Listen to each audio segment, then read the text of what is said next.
mayankho nthawi zina amatha kutsekeka.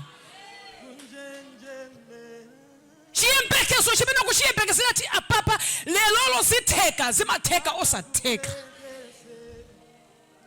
Pamene kuyembekezera kuti mwina uyu amene angandigwire mkono zimatheka amene cha mkono wake osauona olochala.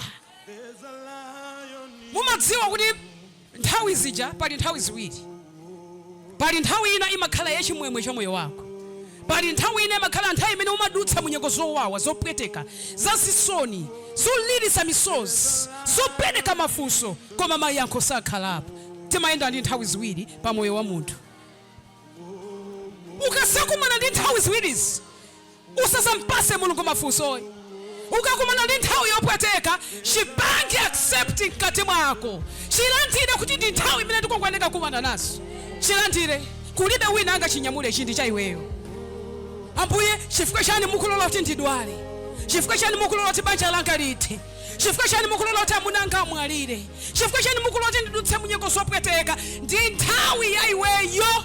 Sisunthidwa kupita kwa wina, ndi ya iweyo. Chivomereze mkati mwako.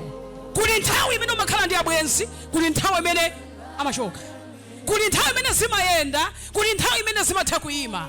Kuli nthawi imene umasekerera, kuli nthawi imene umatha kulira.